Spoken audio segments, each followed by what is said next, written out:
Bismillahirrahmanirrahim.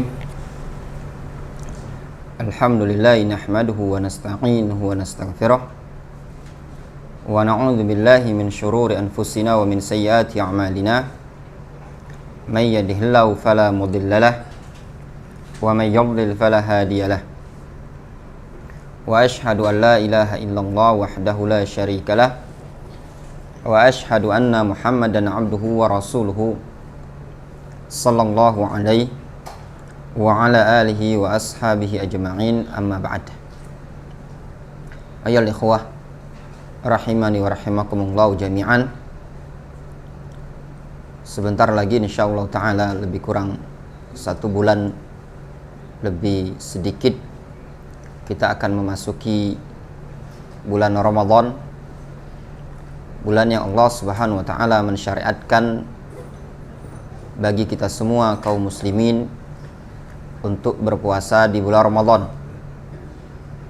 Hukumnya wajib untuk berpuasa bagi seorang muslim di bulan Ramadan. Kemudian berkaitan dengan puasa ini, mungkin pada kajian yang sore hari ini akan kita bahas beberapa poin penting berkaitan dengan puasa Ramadan. Yang pertama, permasalahan pertama yaitu berkaitan dengan definisi puasa. Kita sering mendengar istilah puasa, namun mungkin kita tidak tahu atau belum tahu apa sih makna definisi dari puasa. Puasa secara bahasa adalah al-imsak, menahan. Bahasa Arabnya as-saumu. Puasa itu bahasa Arabnya as-saumu atau as-siyam. Makanya kalau dengar di sebagian buku disebut istilahnya saumu Ramadan atau siyamu Ramadan, itu maknanya sama. Siyam atau as-saumu itu maknanya sama, artinya puasa. Makanya dalam Al-Quran disebutkan kutiba alaikumus siyam, diwajibkan bagi kalian as-siyam. Apa makna siyam? Puasa. Puasa secara bahasa tadi kita sebutkan al-imsak, menahan. Di antara definisi puasa yang maknanya menahan adalah firman Allah Subhanahu wa taala dalam Al-Quran di surat Maryam ayat ke-27. Disebutkan dalam surat Maryam ayat ke-27, Maryam mengatakan, inni nazartu lirrahmani sauman falan ukallimal yauma insiyan. Inni nazartu lirrahmani sauman, sesungguhnya aku, kata Maryam, bernazar kepada Allah azza wa jalla, untuk Allah azza wa jalla, untuk Ar-Rahman, sauman, untuk menahan diri dari berbicara. Itu definisi puasa secara bahasa, menahan. Adapun definisi puasa secara syar'an, secara syar'i, di sini para ulama banyak ungkapan.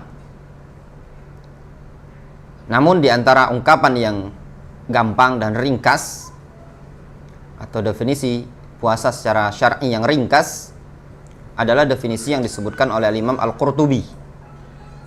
Al-Imam Al-Qurtubi dalam tafsir beliau yang dikenal dengan tafsir Al-Qurtubi atau Jami' li Ahkamil Quran. Al-Imam Al-Qurtubi menyebutkan definisi puasa adalah huwal imsak anil mufattirat, menahan diri dari pembatal-pembatal puasa.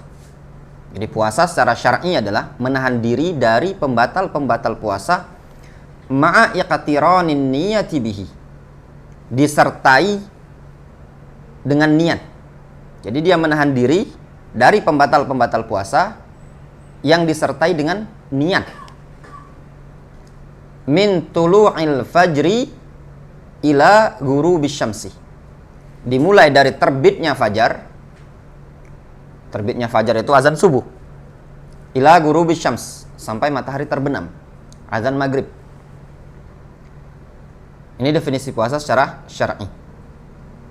menahan diri dari pembatal-pembatal puasa yang disertai dengan niat di sini maknanya niat ibadah, niat untuk puasa, dimulai dari terbitnya fajar sampai dengan terbenamnya matahari.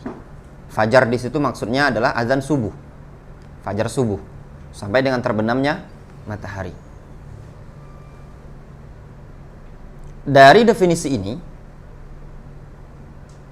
definisi secara bahasa dan secara syar'i, ada beberapa faedah yang bisa kita ambil.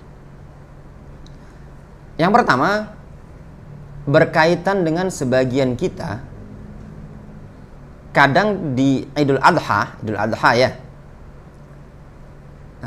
di pagi-pagi, ayo kita puasa, ya kan? Ya enggak? Ketika Idul Adha itu, kalau Idul Fitri kan sebelum berangkat sholat disunnahkan kita makan dulu kan? Kalau Idul Adha disunnahkan, istilahnya kita awam masyarakat kaum muslimin menyebutnya puasa. Ya, puasa di sini jawabannya bisa dikatakan itu puasa, tapi puasa secara bahasa. Karena secara bahasa tadi puasa adalah menahan. Dia menahan diri dari makan sejak kapan? Sejak subuh sampai dengan pulang dari sholat Id.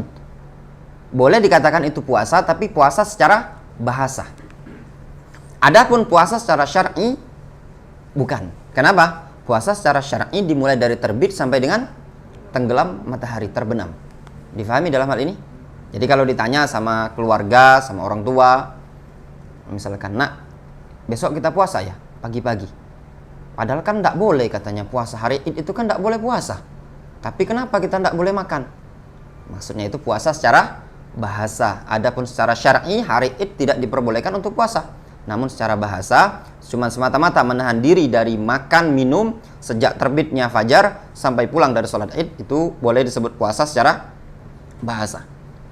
Kemudian dari definisi puasa ini tadi, ada beberapa komponen.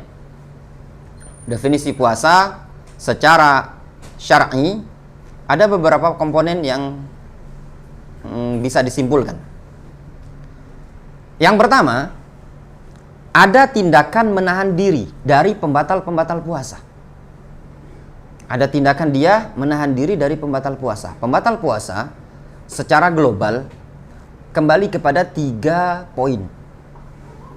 Makan, minum, sama jima, hubungan suami istri. Makan, minum ini nanti ada cabang-cabangnya. Hubungan suami istri ada cabang-cabangnya. Ini 3 poin, walaupun ada poin-poin yang lainnya. Kemudian poin yang kedua, dari pembatal puasa ini bisa kita simpulkan ada unsur niat padanya. Atau pada definisi puasa ini ada unsur niat. Jadi seseorang dikatakan berpuasa, dia ada niatan. Niatannya untuk menahan diri dari makan dan minum tadi lillahi ta'ala. Makanya sebagian para ulama seperti Syekh Ibnu Utsaimin rahimahullah ta'ala, beliau menyebutkan ta'abbudan lillahi subhanahu wa ta'ala. Seseorang itu menahan makan dan minum dari pembatal-pembatal puasa dalam rangka ta'abbud, ibadah. Kalau semata-mata dia tadi menahan diri dari makan dan minum sejak pagi subuh sampai terbenam matahari, dia menahan tadi bukan karena niat untuk puasa, tapi memang karena tidak ada yang mau dimakan, tidak ada yang bisa dimakan. Atau mungkin dikarenakan dia dianjurkan untuk medis sehari itu 24 jam atau mungkin 15 jam atau 12 jam jangan makan sama sekali dari pagi sampai maghrib, untuk mungkin operasi atau menjaga kesehatan dan yang lainnya. Ini tidak disebut puasa. Karena kenapa? Tidak ada unsur niat padanya untuk ibadah. Kemudian yang ketiga, poin yang ketiga yang disebutkan dalam definisi puasa, waktu. Dia dikatakan berpuasa kalau waktunya tadi dimulai dari terbit fajar sampai dengan maghrib, terbenamnya matahari. 3 poin ini yang ada pada definisi puasa. Difahami insyaallah ta'ala.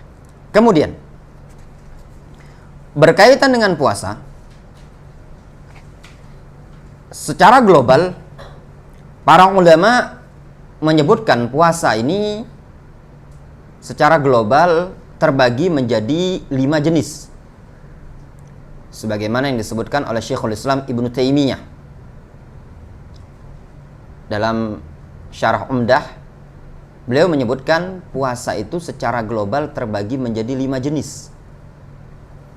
Yang pertama, puasa Ramadan secara adaan. Puasa Ramadan secara adaan. Apa makna puasa Ramadan secara adaan? Puasa Ramadan yang dikerjakan pada bulan Ramadan. Itu disebut dengan ada.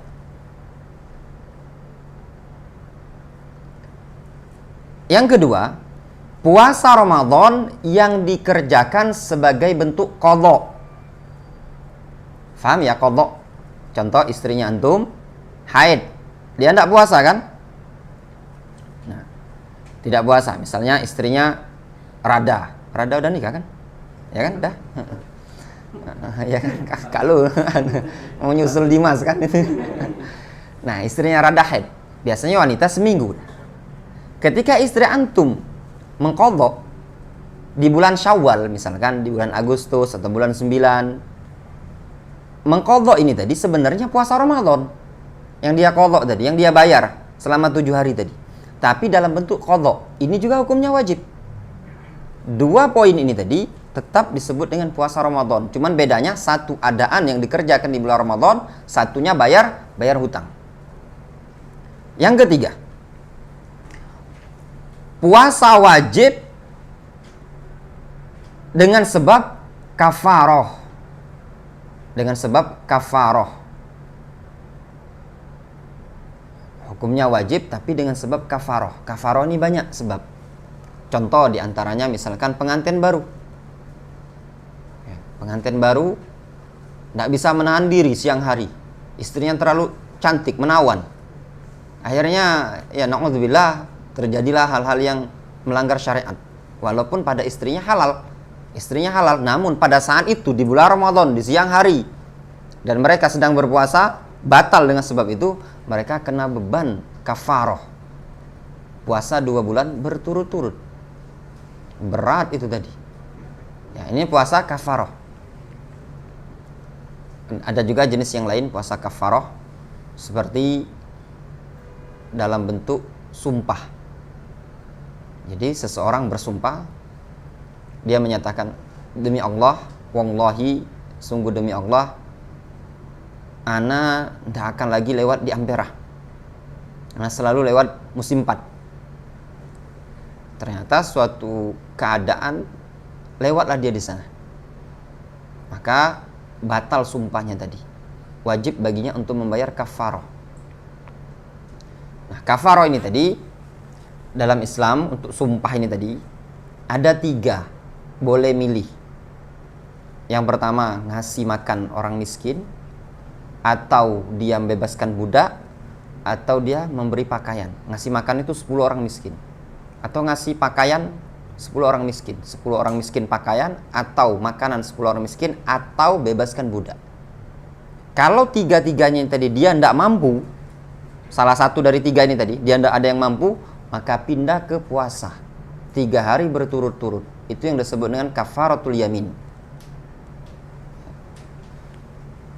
Ini disebut karena puasa kafaroh. Hukumnya apa? Wajib. Kenapa wajib? Dengan sebab kafaroh tadi. Puasa yang keempat, puasa wajib dengan sebab nazar. Puasa wajib dengan sebab nazar. Nazar itu misalkan Dimas, ya, dia bernazar misalkan, kalau saya dapat istri 2021 ini saya bernazar untuk puasa sunnah Senin Kemis selama sebulan. Ternyata kesampaian. Misal ini ya misal contoh misalkan. Ternyata kesampaian 2021 Dimas menikah. Maka wajib bagi dia untuk membayar nazar tadi. Yang ini biasa ya masyarakat ya. Sebagian orang kalau lulus PNS lah, lulus kuliah lah, terima kerja di sini, dapat anak dan yang lainnya biasa bernazar. Ini ketika dia bernazar untuk puasa, yang tadi puasa Senin Kemis sifatnya sunnah berubah menjadi wajib dengan sebab nazar ini tadi. Yang kelima disebut dengan istilah puasa tatawwu', puasa sunnah. Puasa sunnah ini yang ma'ruf di kalangan antum, puasa Syawal, puasa Senin Kemis, puasa 3 hari setiap bulan, ayyamul bid, dan yang lainnya. Itu 5 bentuk puasa. Selain dari itu, tidak ada yang disyariatkan. Ya, puasa mutilah, puasa segala macam ya, bisa jadi bid'ah, bisa jadi jatuh pada kesyirikan. Ya. Kemudian, tapi 5 ini tadi ada cabang-cabang ya. Kafarat itu banyak juga jenis-jenisnya. Nazar juga, puasa sunnah tadi juga banyak jenis-jenisnya. Kemudian berkaitan dengan sejarah, kapan sih diwajibkannya puasa Ramadan ini tadi? Untuk puasa Ramadan, secara hukum diwajibkannya puasa Ramadan pada bulan Sya'ban tahun kedua Hijriyah. Wajibnya itu tadi, mulai diwajibkan puasa Ramadan pada bulan Sya'ban tahun kedua Hijriyah. Disebutkan oleh Al-Imam An-Nawawi dalam kitab Al-Majmu' Syarhul Muhadzab, kitab ulama Syafi'iyah. Al-Imam An-Nawawi menyebutkan dalam kitab Al-Majmu' Syarhul Muhadzab, beliau menyatakan, shoma Rasulullah sallallahu alaihi wasallam Ramadan 9 sinin. Rasulullah SAW dulu puasa Ramadan selama 9 tahun. Li'annahu furidha fi syahri Sya'ban fi sanati tsaniyah minal hijrah. Dikarenakan puasa Ramadan itu diwajibkan pada bulan Sya'ban, tahun kedua Hijriyah. Mulai wajibnya pada bulan Sya'ban tahun kedua Hijriyah. Wa tuwfiyan Nabi sallallahu alaihi wasallam fi syahri Rabiul Awwal. Sedangkan Nabi sallallahu alaihi wasallam wafat pada bulan Rabiul Awwal sanata 11 minal hijrah. Pada tahun ke-11 Hijriyah. 11 dikurang 2 9 tahun beliau. Permasalahannya, bagaimana dengan sebelum itu? Apakah ada puasa? Inilah yang akan kita singgung pembahasan di sore hari ini. Sebelum diwajibkan puasa Ramadan ini tadi, pada tahun kedua Hijriah, awal mula puasa diwajibkan dalam bentuk pertama ya, tahapan pertama puasa diwajibkan. Jadi tahapan puasa Ramadan ini sebelum diwajibkan seperti kita ini, sekarang kan wajib kan? Itu ada tahapan. Ketika Rasul hijrah ke kota Madinah, puasa pada saat itu cuma diwajibkan 1 tahun 1 hari, yaitu bertepatan dengan tanggal 10 Muharram, yang dikenal dengan puasa Asyura. Dulu cuman setahun sekali. Berdasarkan hadis dari Aisyah radhiyallahu anha, menyatakan, amarona Rasulullah sallallahu alaihi wasallam bisiyami Asyura. Dulu Rasulullah SAW memerintahkan kami untuk puasa Asyura. Hukum asal perintah adalah wajib. Falamma furidha Ramadan man syaa shoma wa man syaa aftara. Tatkala sudah diwajibkan puasa Ramadan, siapa yang ingin puasa Ramadan? Tatkala diwajibkan puasa Ramadan, maka puasa Asyura tadi, siapa yang ingin puasa, siapa yang tidak ingin puasa, tidak masalah. Jadi awalnya puasa Asyura wajib. Kemudian tatkala diwajibkan puasa Ramadan, Asyura berubah menjadi sunnah. Gitu. Dipertegas lagi dalam hadis Ar-Rabi' bintul Mu'awwidh atau Ar-Rubayy' bintul Mu'awwidh. Dia menceritakan, amarona Rasulullah SAW an-nasuma yauma Asyura wa nusawwimu abna'ana. Dulu Rasulullah SAW memerintahkan kami untuk puasa Asyura, perintah. Lalu kami memerintahkan anak-anak kami juga untuk berpuasa, membiasakan mereka untuk berpuasa. Itu dalil menunjukkan puasa pada masa itu hukumnya wajib, yaitu puasa apa? Puasa Asyura. Itu tahapan pertama. Berjalan waktu, tepat pada tahun kedua Hijriah, Rasul kan datang. Tahun pertama datang itu disebut dengan tahun ke-1 ya. Tahun kedua setelah 2 tahun Rasul di kota Madinah, diwajibkanlah puasa Ramadan. Puasa Asyura yang setahun cuma sekali tadi, 10 Muharram, berubah menjadi sunnah. Ramadan jadi wajib. Namun kewajiban, ini tahapan yang kedua. Ramadan jadi wajib. Namun kewajiban puasa Ramadan ini masih disebut dengan wajibun bitakhyir. Kewajiban dalam bentuk pilihan. Pilihannya apa? Pilih antara puasa sama tidak puasa. Kalau puasa, maka selesai urusan. Dia sudah puasa, menjalankan kewajiban. Namun kalau dia tidak mau puasa, boleh, tapi bayar fidyah. Bayar denda. Dendanya apa? Fidyah. Gambarannya pada masa itu, ketika di awal-awal diwajibkan puasa Ramadan, misalkan hafidh ini badannya sehat, segar. Puasa kan wajib. Namun beliau mungkin pengen tidak berpuasa. Tidak masalah, boleh bagi beliau tidak puasa pada masa itu. Namun beliau bayar fidyah. 1 hari tidak berpuasa diganti dengan 1 porsi makan untuk orang miskin. Kalau sekarang ini nasi bungkus lah, kasihkan nasi bungkus ke orang miskin. Itu pengganti 1 hari. Itu tahapan kedua. Dalilnya adalah firman Allah Subhanahu wa taala disebutkan dalam surat Al-Baqarah 184. Al-Baqarah 184. Allah Subhanahu wa taala menyebutkan wa 'alal ladzina yutiqunahu fidyatun ta'amu miskin. Bagi orang-orang yang mampu untuk berpuasa namun dia tidak berpuasa, fidyatun ta'amu miskin, maka dia membayar fidyah berupa makanan untuk orang miskin. Ini tahapan kedua tadi. Faham ya gambaran tahapan kedua tadi? Misalkan Rekson tidak ingin puasa juga tidak masalah, tapi wajib bayar fidyah. Kemudian itu tadi Al-Baqarah 184. Berjalan waktu, tiba-tiba turunlah Al-Baqarah 185. Nah, ketika turun Al-Baqarah 185, puasa Ramadan diwajibkan secara total sebagaimana yang kita alami ini tadi. Yang kita sekarang ini. Apa itu? Fidyah tadi diangkat. Jadi tidak ada istilah fidyah lagi. Sehat, kuat, bayar. Sehat, kuat, wajib puasa. Kalau dulu bebas.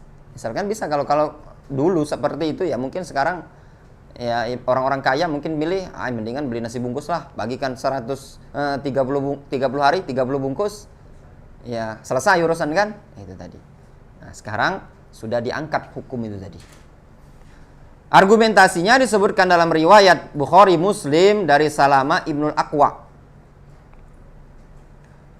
Dia menceritakan, "Lamma nazalat hadhil ayah", tatkala turun ayat wa 'alal ladzina yutiqunahu fidyatun ta'amu miskin, turun ayat Al-Baqarah 184 tadi. Al-Baqarah 184, bagi orang-orang yang mampu untuk berpuasa namun dia tidak puasa, maka bayar fidyah berupa makanan untuk orang miskin. Kata Salama Ibnul Aqwa, kana man arada ayyuftira yaftadi. Dulu kalau ada orang yang ingin tidak berpuasa, maka dia cukup bayar fidyah. Hatta nazalat al-ayah allati ba'daha fanasakhatha.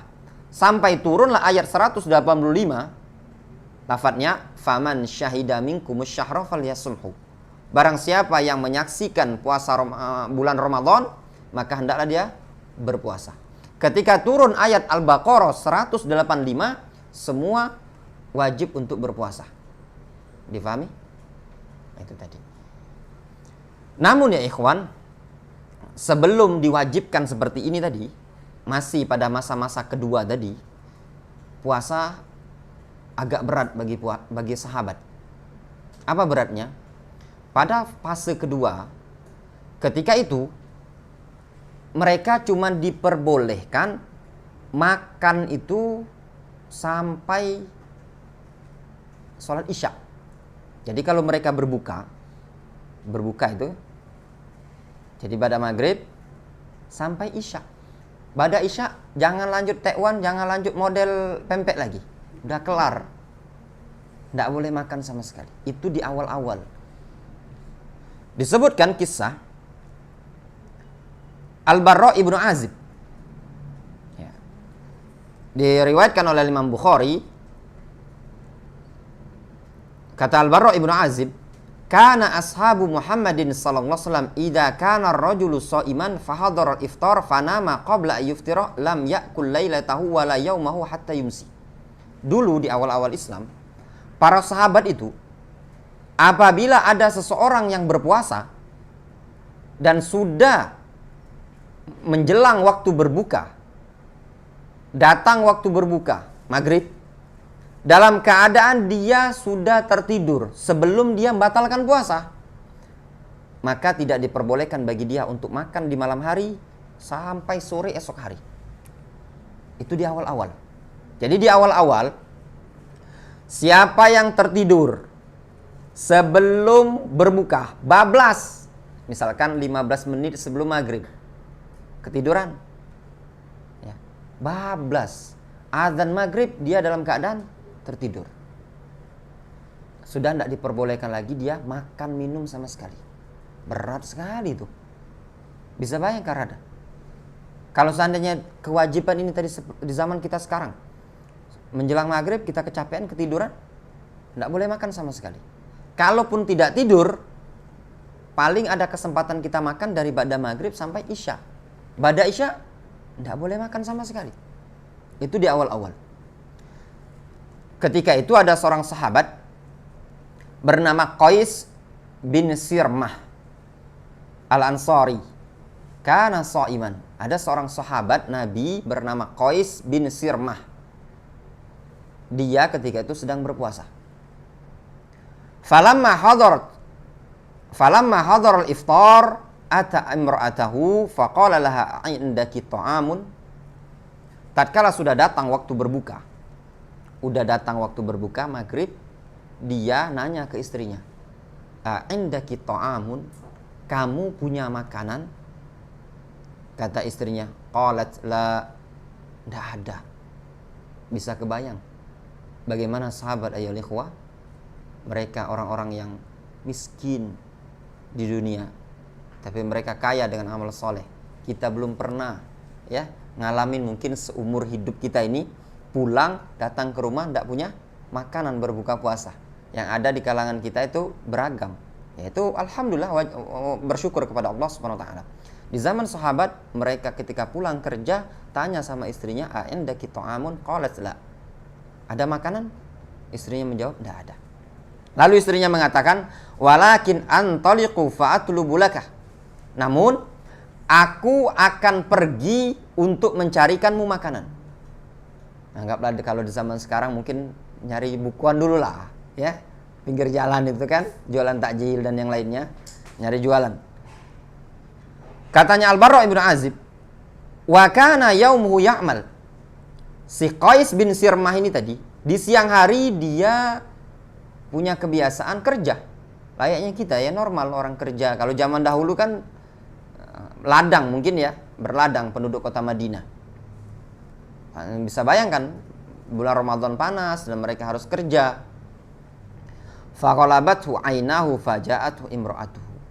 Ternyata karena dia kelelahan, dia pun tertidur dalam keadaan belum makan. Istrinya datang, falamma ra'athu qalat khaybatan lak.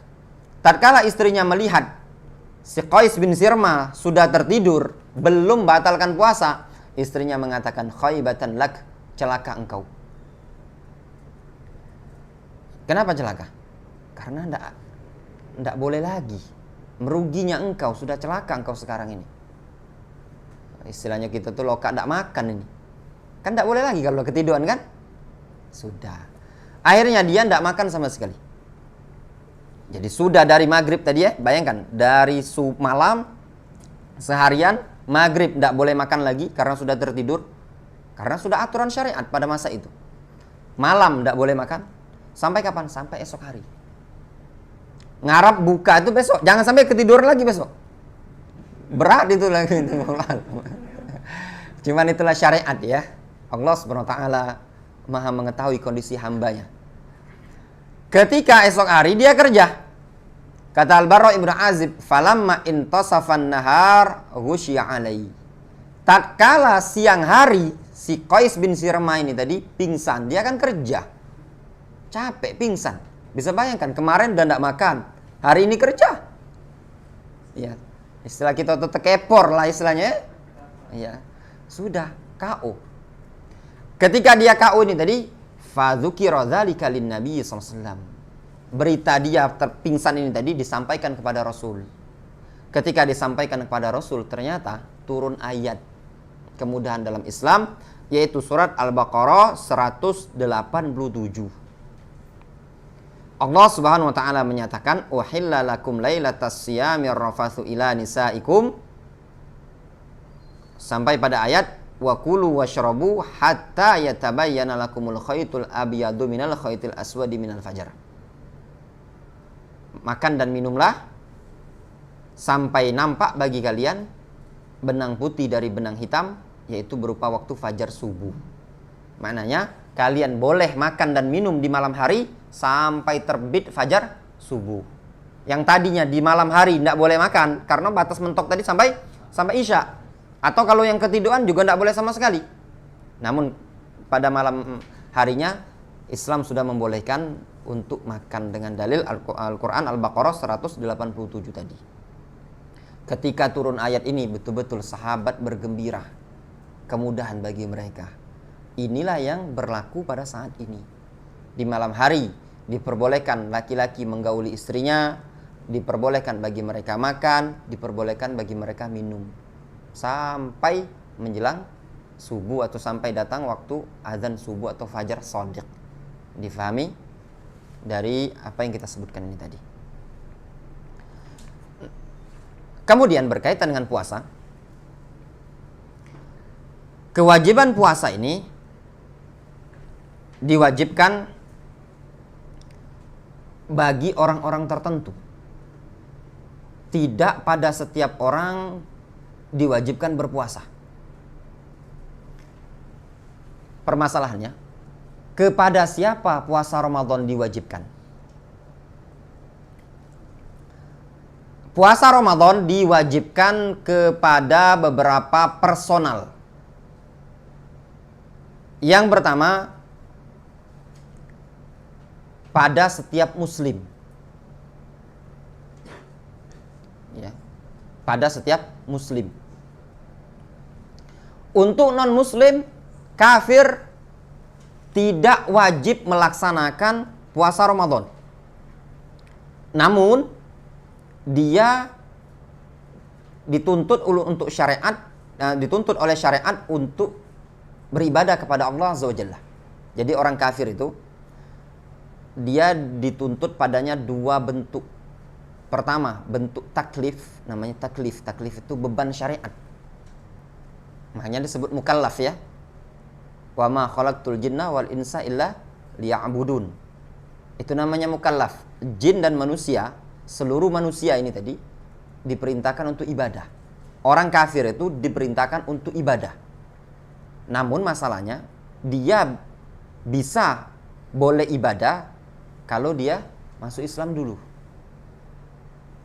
Sebelum dia belum masuk Islam, puasa tadi belum wajib. Namun kewajiban sudah terbebani pada dia. Terus apa faedahnya? Karena dia tadi sebenarnya sudah diwajibkan untuk berpuasa, namun belum boleh dia mengerjakannya karena dia belum memenuhi syaratnya apa? Belum masuk Islam. Nah, kewajiban ini tadi akan mendapat dosa bagi dia. Orang kafir itu nanti akan dihukum di atas sebab pertama kekufuran mereka, yang kedua sebab mereka meninggalkan seluruh syariat ini tadi. Namanya mudha'afatul azab.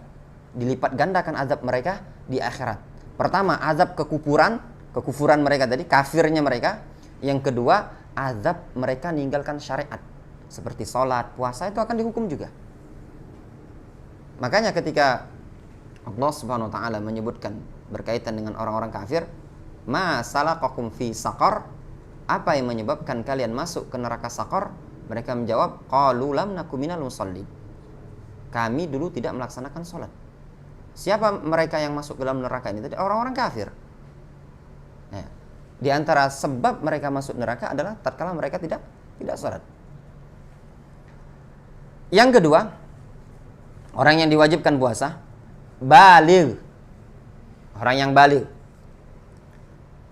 Baligh sudah jelas ya, untuk laki-laki perempuan. Orang yang belum baligh secara hukum syariat belum wajib untuk puasa. Disebutkan dalam hadis Rasulullah SAW menyatakan, yang mungkin antum semua sudah hafal hadisnya atau sudah pernah baca, Rasul menyatakan rufi'al qalam an thalathatin. Beban syariat itu tadi, pena itu tadi diangkat dari tiga golongan. Anin naimi hatta yastayqid, dari orang tidur sampai dia terbangun. Wa anis sabi hatta yahtalim, dari anak kecil sampai dia baligh. Wa anil majnuni hatta yafiq, dari orang gila sampai dia sadar, normal, sehat. Nah, anak kecil tadi, seketika dia belum baligh, belum wajib untuk puasa. Namun permasalahannya, anak kecil itu bagaimana dengan anak-anak yang sudah kuat untuk puasa? Apakah boleh bagi dia puasa? Jawabannya boleh bagi dia untuk puasa dan puasanya sah. Ya, seperti anak-anak umur 9 tahun, 10 tahun belum balik ya, 8 tahun. Yang belum balik, dia sudah kuat ya, ketentuannya dia kuat untuk berpuasa, maka boleh bagi dia puasa. Namun kalau dia tidak kuat puasa, anak-anak masih umur 6 tahun, 5 tahun, nanti kelaparan pula kan, tidak boleh. Namun kalau dia sudah kuat untuk puasa, diperbolehkan bagi dia untuk berpuasa.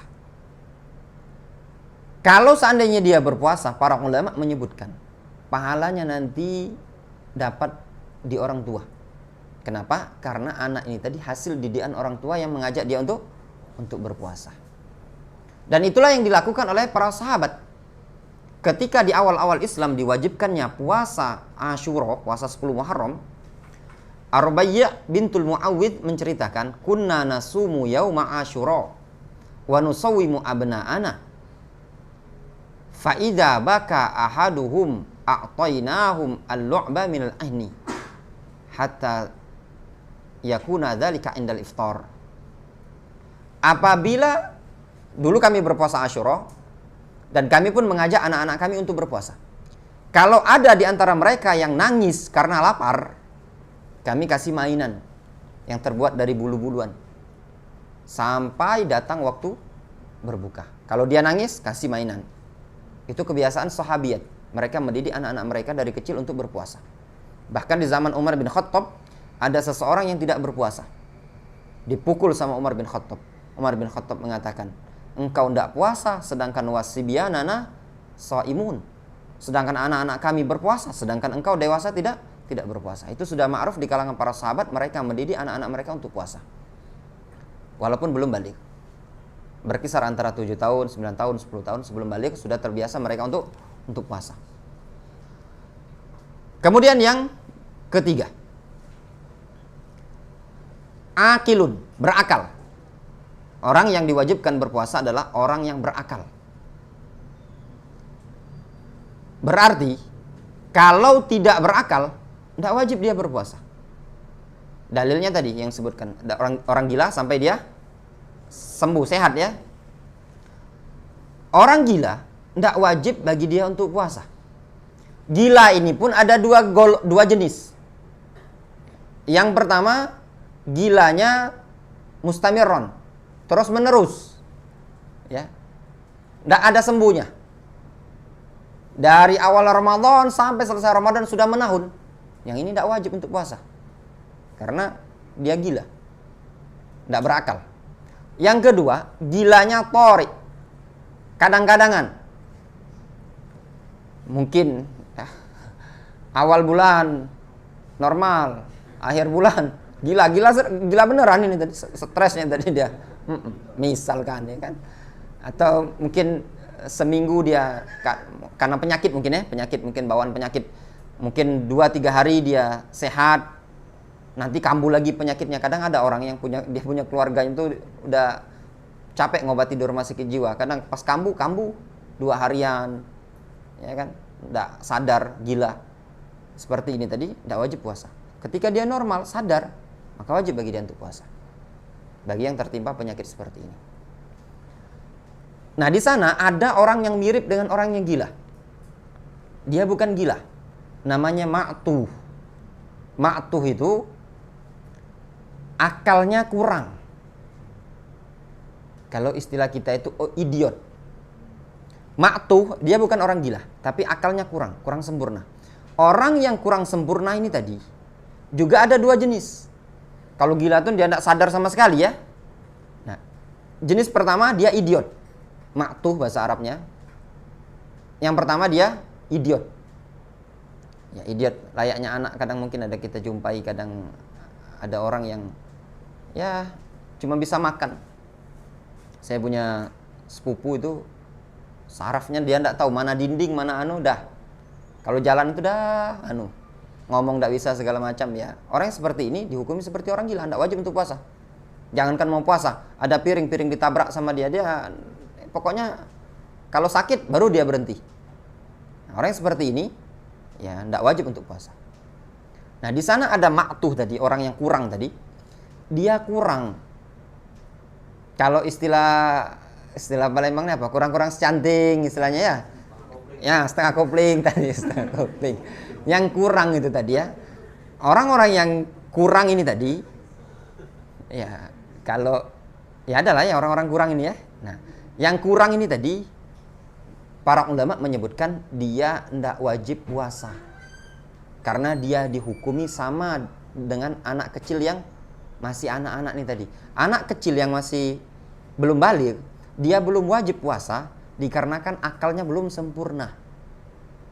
Nah, yang kurang-kurang ini tadi, yang akalnya tadi 90%, 85%, tidak dikatakan gila. Ya.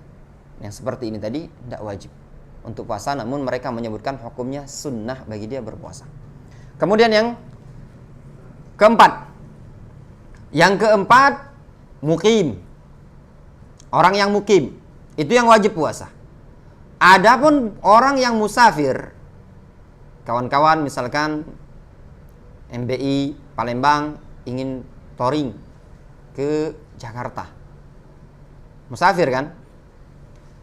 Secara hukum ketika antum sudah keluar dari kota Palembang, antum sudah tidak wajib puasa.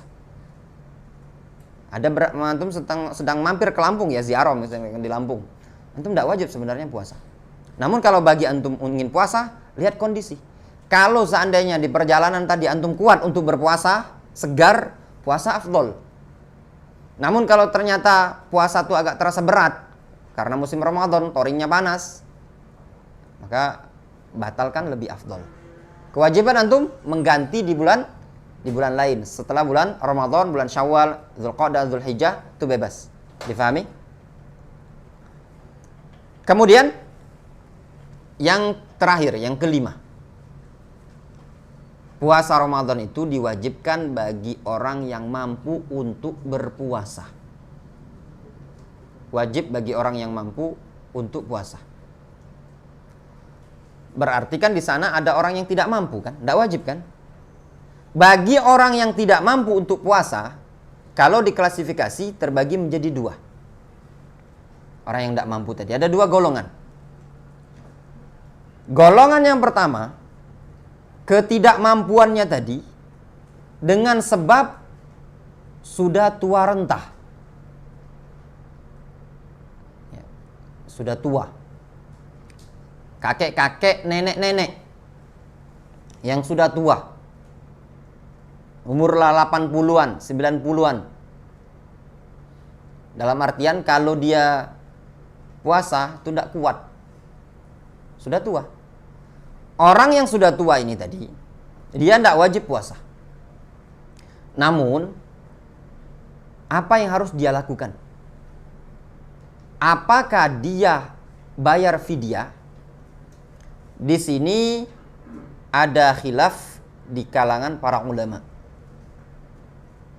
Sebagian para ulama Ada yang menyatakan orang yang sudah tua, kakek-kakek atau nenek-nenek ini tadi, wajib bayar fidyah saja. Wajib bayar fidyah. Jadi kalau punya nenek-nenek, kakek-kakek yang sudah tua, tidak kuat puasa, jangan dipaksa untuk puasa. Jangan, nek, kek, yai, lah tua masih tidak nak galak puasa. Bentar lagi nak masuk kuburan. Jangan. Dia sudah tua tadi, syariat sudah tidak membebani dia lagi. Namun masalahnya, dia bayar fidyah ataukah gugur secara total. Di sini ada khilaf di kalangan para ulama. Sebagian para ulama menyatakan dia bayar fidyah. 1 hari 1 porsi. Kalau 30 hari 30 bungkus siapkan.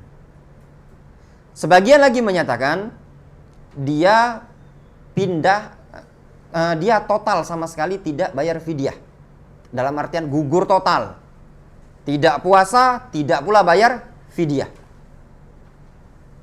Kalau anak pribadi lebih condong ke pendapat yang pertama tadi, dia bayar fidyah. Itulah yang dipraktekkan oleh Anas bin Malik. Sahabat Anas bin Malik radhiyallahu anhu, beliau kan didoakan oleh Rasul agar banyak hartanya, banyak anaknya, dan beliau termasuk sahabat yang umurnya panjang. Anas bin Malik ketika itu, beliau ketika sudah tua, beliau tidak berpuasa namun beliau bayar fidyah. Difahami? Jadi kalau punya kakek, nenek yang sudah tua, 80, 85, 90, tidak perlu lagi dia puasa namun cukup bayar fidyah. Jenis yang kedua, dari orang yang tidak mampu untuk berpuasa. Tadi kan yang pertama ya, kakek-kakek atau nenek-nenek. Jenis yang kedua, orang yang sakit. Orang yang sakit ini terbagi menjadi 2. Orang yang sakit tidak bisa puasa itu ada 2 golongan. Golongan pertama, sakitnya tadi yurja bur'uhu, masih bisa diharapkan kesembuhannya. Dia sakit masih bisa diharapkan sembuh. Demam sehari, 2 hari. Maka ketika dia sakit tidak perlu puasa. Namun karena dia masih bisa diharapkan kesembuhannya, wajib bagi dia untuk mengganti pada hari yang lain. Istilahnya bayar ya, qadha. Faman kana minkum maridhan aw ala safarin fa iddatum min ayyamin ukhra. Barang siapa di antara kalian yang sakit atau safar, maka hendaknya mengganti pada hari yang lain. Faham sampai sini? Masuk jenis ini juga orang yang awalnya sehat dia. Tiba-tiba lemas. Misalkan karyawan di sini, yang karyawan pom bensin, tiba-tiba mungkin panas sekali, tidak kuat dia. Kalau ditahan sama dia puasa siang hari jam 1 siang, kalau ditahan mungkin bisa pingsan. Dibatalkan sama dia, boleh dibatalkan. Ya, rekso misalkan, ini garapan Ramadan ini banyak sekali, nak mudik kan? Ngos-ngosan di bawah mobil itu tadi. Caknya kalau dilanjutkan ini bisa pingsan. Diminumkan sama dia. Boleh? Boleh. Karena tidak kuat. Difahami? Intinya ya, kalau seandainya memang tidak kuat ya, jangan dipaksakan. Ingat ya, tidak kuat dalam artian kemungkinan udah keringatan, udah ngos-ngosan, boleh dibatalkan. Dihukumi sebagai orang yang sakit. Nanti ketika di luar bulan Ramadan, dia mengqadha, bayar fidyah. Mengqadha tanpa bayar fidyah. Jangan bayar fidyah, tidak boleh ini tadi. Jenis yang kedua, orang yang sakit tadi, jenis yang kedua, sakitnya mustamirun, la yurja bur'uhu, sakit yang terus-menerus, tidak diharapkan lagi kesembuhan. Misalkan kita punya kawan di bulan Ramadan tahun ini, misalkan kita punya kawan masuk rumah sakit. Ternyata dicek sudah kena kanker stadium 4. Udah terkapar di rumah sakit. Kata dokter, ini kemungkinan tidak sembuh. Tinggal nunggu waktu. Orang yang seperti ini bayar fidyah bagi dia. Langsung gugur puasa Ramadan dan dia cukup bayar fidyah. Ingat ketentuan penyakitnya tadi, penyakit yang vonis dokter, ini penyakit sudah jadi penyakit menahun, tidak mungkin sembuh. Misalkan kronis, sudah akut sekali. Kalau dia tidak makan, kosong perutnya tadi, bisa membahayakan dirinya, sudah parah lambungnya tadi.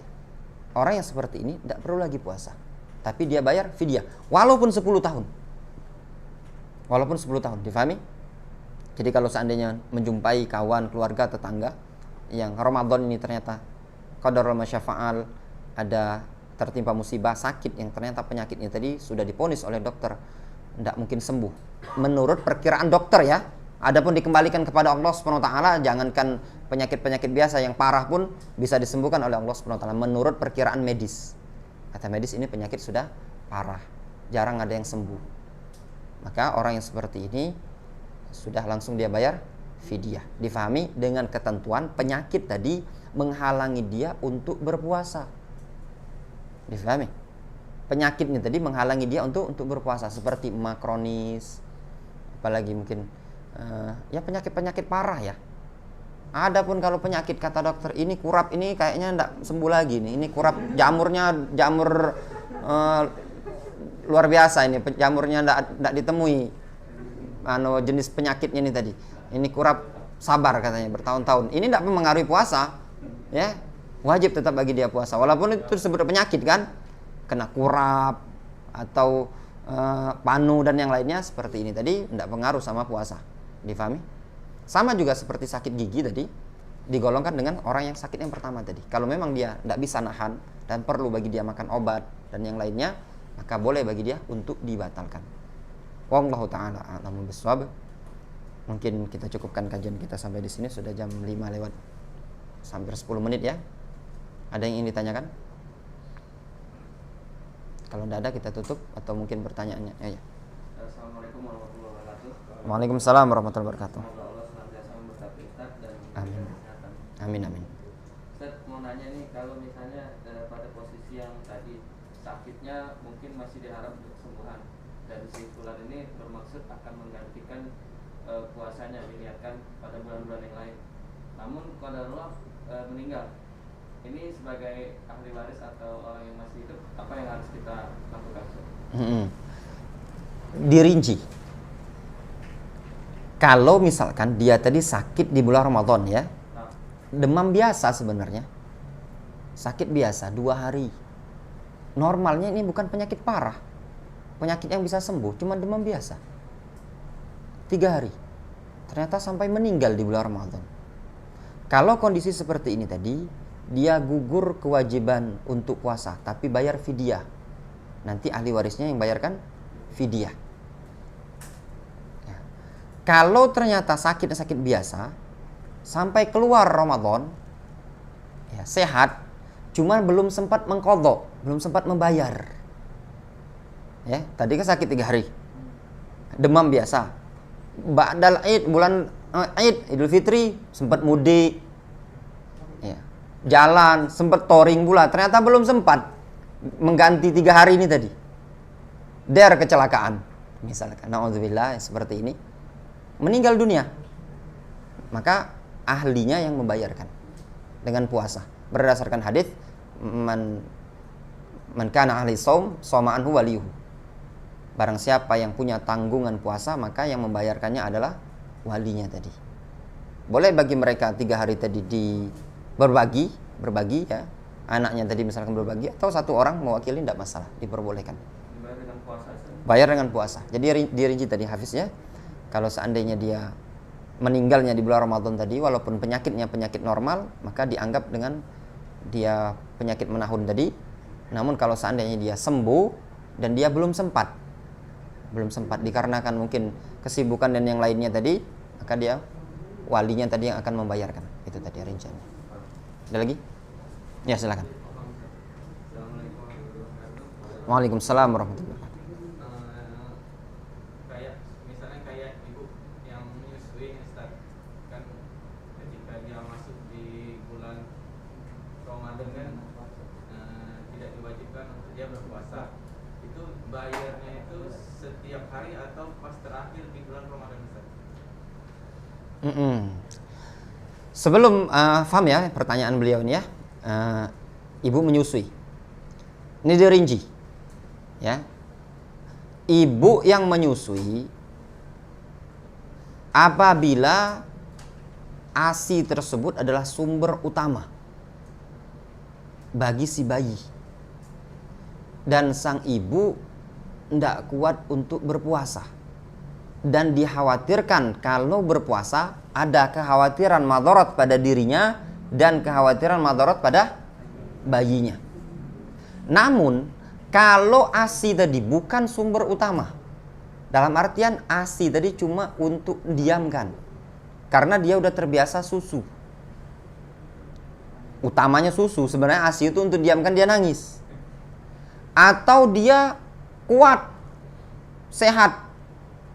Dalam artian tidak berpengaruh pada bayi, tidak ada kekhawatiran pada bayi, dan tidak ada kekhawatiran bagi dari dia pribadi, maka tetap dia berpuasa. Itu tadi. Jadi kondisikan istri kita masing-masing. Kalau istri kita tadi kuat fisiknya dan air ASI-nya banyak, kemudian sang bayi tadi juga aman, ya, mungkin bayinya tadi, dan perlu diingat bayi itu masih diperkirakan belum bisa makan apa-apa. Kalau bayinya umur 10 bulan masih alasan, kenapa dek tak puasa? Masih nyusui kak. Ini udah makan bubur. Nah, itu tadi tidak ada uzur bagi dia. Dalam artian dia masih utuh ASI tadi. Nah, dalam kondisi seperti ini dia boleh bayar fidyah di awal ya, atau dicicil per hari, atau dikumpulkan di terakhir. Sebagian para ulama menyatakan afdol di akhir. Ya, alasannya kenapa? Alasannya kan belum selesai puasa Ramadan. Masa dia bayar fidyah dulu, puasa belum selesai? Itu alasan mereka. Ada yang menyatakan ya afdolnya di awal, tidak masalah. Ringkasnya, mana yang termudahkan? Ya, kalau termudahkan di awal-awal, kalau termudahkan di akhir juga tidak masalah, insya Allah. Itu tadi. Jadi yang ada ketentuan tadi ya. Jadi jangan langsung disuruh untuk bayar fidyah, namun dilihat kondisinya tadi. Kalau anak sudah umur 10 bulan, 9 bulan, setahun, ya, maka upayakan untuk puasa. Ada lagi? Tidak ada lagi. Sudah cukup ya? Nah, kita cukupkan kajian kita sampai di sini. Naktafi bihadzal qadar. Subhanallahi wa bihamdihi asyhadu an la ilaha illa anta astaghfiruka wa atubu ilaik. Wa akhiru da'wana anil hamdulillahi rabbil alamin.